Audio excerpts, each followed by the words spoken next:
Assalamualaikum warahmatullahi wabarakatuh. Bismillahirrahmanirrahim. Alhamdulillahirabbil alamin. Wassalatu wassalamu ala asrafil anbiya'i wal mursalin sayyidina wa maulana Muhammadin wa ala alihi wa sahbihi ajmain, amma ba'du. Adik-adikku pemerogram tasawuf tradisional, yakni tradisi golongan Haddadiyah. Jadi sekarang ini sampai kepada tradisi golongan Haddadiyah. Tarekat Haddadiyah ini pendirinya itu Sayyid Abdullah Al-Alawi Al-Haddad. Jadi Sayyid Abdullah Al-Alawi Al-Haddad. Konon bahwasanya tasawuf ini, tarekat ini sampai kepada silsilahnya Sayyid Abdullah bin Alawi bin Mahmud Al-Haddad sampai kepada Ali bin Abi Thalib. Nah, Al-Haddad ini siapa? Pengarang Rabit Al-Haddad itu. Rabit Al-Haddad. Adik-adikku yang sangat saya hormati dan yang hormat, kapan lahir Al-Haddad ini? Lahir itu di Tarim, Hadramaut, pada 5 Safar 1044 Hijriah atau 1634 Masehi. Beliau wafat di Tarim juga, Hadramaut 7 Dzulqa'dah 1132 Hijriah atau 1719 Masehi. Pusat penyebarannya itu aslinya hanya daratan Hijaz. Tapi kemudian sekarang itu udah di mana-mana. Di Indonesia itu rame Haddadiyah itu, Rabit Haddad itu. Jadi para tarekat-tarekat itu banyak. Kalau kumpul malam Jumat, salah satu yang dibaca itu selawat Rabit Al-Haddad itu. Adik-adikku yang sangat saya hormati dan yang terhormat, gurunya Al-Haddad itu sebetulnya lebih dari 100 guru. Hebat-hebat guru ini. Tapi yang top itu, yang paling terkenal itu, yang paling masyhur adalah Sayyid Umar bin Abdurrahman Al-Attas. Sayyid Umar bin Abdurrahman Al-Attas. Karena Sayyid Umar bin Abdurrahman Al-Attas itu sudah mampu sampai kepada derajat hirqah. Jadi kapasitas tasawufnya itu sudah melampaui batas-batas orang biasa. Adik-adikku yang sangat saya hormati dan yang terhormat. Nah, sementara Al-Haddad itu mengajari bahwasanya Ashabul Yamin, ajaran Ashabul Yamin itu adalah orang awam. Nah, karena orang awam diajarinya itu Ashabul Yamin, nanti dia akan bergerak menjadi 2 golongan. Golongan Al-Khosoh dan golongan Al-Ammah. Golongan Al-Khosoh itu tingkat mujahadahnya itu sudah luar biasa. Golongan Al-Ammah tingkat mengamalkan sunnah tok. Jadi Ashabul Yamin itu hanya mengamalkan sunnah-sunnah tok. Kenapa kok yang disebut sunnahnya? Kalau wajib otomatis. Adik-adikku yang sangat saya hormati dan yang terhormat. Nah, salah satu ajarannya adalah safar, bepergian menuju Tuhan.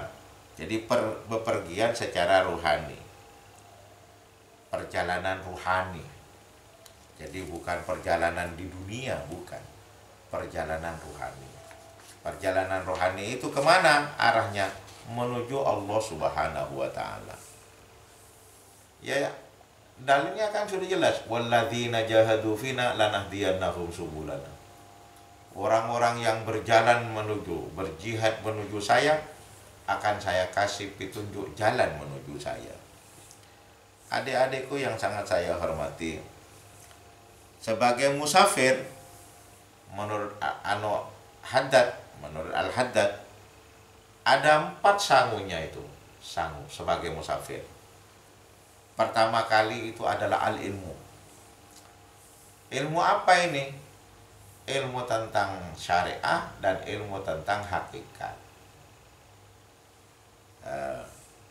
Misalnya, kalau dia punya ilmu syariah, tidak punya ilmu hakikat, rusak tasawufnya itu, katanya.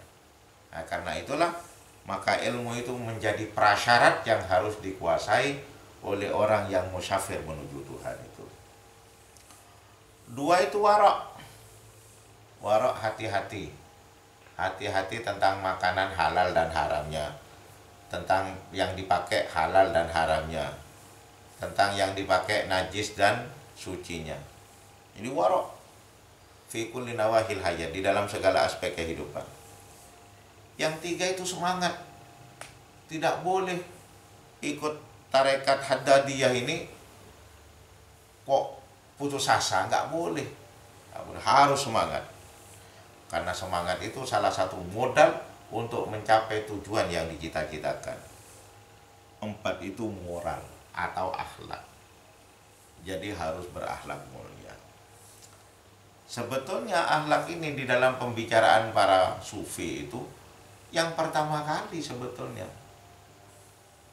Ketika mereka itu bertanya kepada sahabat, bertanya, mas sayu alimu atfali ya Rasulullah, al adabu sumama al adabu sumama al adabu, sampai 3 kali Rasulullah. Adab summa al ilmu, kemudian ilmu. Jadi adab itu sebetulnya yang paling tinggi, yang utama. Akhlak dulu baru ilmu. Tapi pembentukan akhlak itu di dalam kehidupan itu melalui ilmu aslinya. Ilmu yang mana? Hukum. Hukum itu karena dikerjakan terus-menerus melahirkan adat, adat itu dikerjakan terus-menerus melahirkan akhlak. Adik-adikku yang sangat saya hormati dan yang terhormat, yang terakhir itu Rotib Al-Haddad, punyaan tarekat Haddad itu. Apa saja Rotib itu, Al-Haddad itu? 1 itu Al-Fatihah. Jadi dimulai dengan Al-Fatihah. Setelah wiritan Al-Fatihah, langsung ayat kursi. Setelah ayat kursi, surat Al-Baqarah. Akhirnya, setelah surat Al-Baqarah, surat Al-Ikhlas. Setelah surat Al-Ikhlas, surat Al-Mu'awizaini, 17 kali. Apa saja surat Al-Mu'awizaini itu? Di dalamnya itu ada tahlil, la ilaha illallah. 2 itu tasbih, subhanallah. 3 itu istighfar, astagfirullahaladzim. 4 itu sholawat ala nabi, sallallahu ala Muhammad. Yang kelima itu ta'awud, a'udzubillahi minasyaitonirrajim. Yang keenam itu basmalah, bismillahirrahmanirrahim. Yang ketujuh itu adalah doa. Doa apa saja, terserah. Kenapa kok doa apa saja? Mana nilai tasawufnya Al-Haddad itu? Doa itu nilai tasawufnya itu bahwa kita memohon kepada Allah. Ini artinya kita bisa mampu memposisikan sebagai hamba Tuhan. Jadi memposisikan sebagai hamba Tuhan itu yang paling penting, bukan isi doanya. Adik-adikku yang sangat saya hormati dan yang terhormat, terakhir ini wasiat Al-Haddad. Jadi Al-Haddad itu berwasiat kepada seluruh pengikutnya. Apa saja wasiatnya Al-Haddad itu? 1 itu iman. Selalu beriman kepada Allah. Beriman kepada Allah itu ada tingkatannya, karena memang asalnya orang awam, ashabul yamin. 1 itu ashabul yamin. Ashabul yamin itu imannya masih ragu-ragu, iya atau tidak, iya atau tidak. Dia kan masih di tataran syariah, kepercayaan. Kemudian naik keyakinan. Keyakinan itu al-muqarrabin, imannya sudah kokoh. Kalau sudah keyakinan itu, imannya sudah kokoh. Yang ketiga, golongan anbiya, jadi tingkatan golongan anbiya. Lalu siapa mereka? Murid-murid atau salikun-salikun yang sudah termasuk golongan anbiya, imannya sudah sempurna. Imannya sudah sempurna. Adik-adikku yang sangat saya hormati dan yang terhormat, kemudian B, niat. Jadi setiap kita mau melakukan apa saja harus dimulai dengan niat yang benar. Niat. Kenapa kok niat? Karena kata Rasulullah, innamal a'malu binniyat. Jadi segala pekerjaan itu harus dengan niat.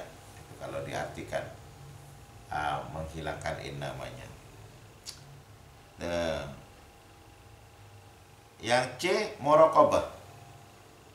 Muraqabah itu kita tidak sempat berpikir tentang dosa, mengerjakan dosa. Kenapa?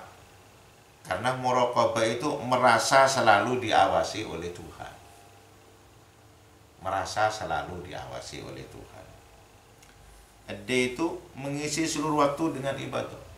Jadi mengisi seluruh waktu yang disediakan oleh Allah itu diisilah dengan ibadah. Lalu amal perbuatan lainnya. Apa amal perbuatan lainnya itu? Selain wiritan macam-macam itu, labudda min antaqra'u al-Qur'an. Jadi harus ada qiraatil Qur'an. Jadi paling tidak satu hari itu satu makro. Jadi amal lainnya itu. Itu saja yang dapat saya sampaikan. Adik-adikku itu merangkum apa yang saya sampaikan ini dan dikembalikan lagi kepada Google Classroom serta absen. Sekian, wallahul muwaffiq ila aqwamit thoriq. Wassalamualaikum warahmatullahi wabarakatuh.